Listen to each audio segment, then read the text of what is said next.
I'm back. Hey y'all, it's Insomniac Anatomy Academy, where I can't sleep, so I read about anatomy, and you get the benefits. Episode 60.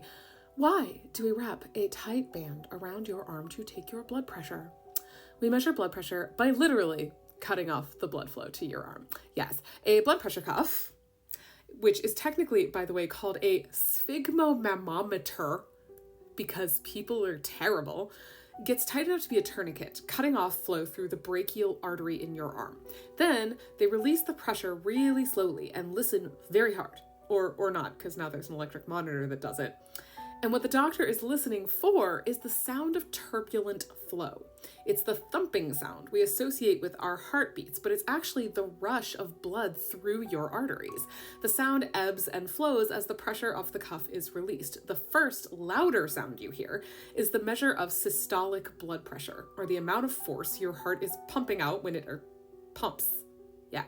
But then, wildly, everything goes quiet as the cuff continues to release.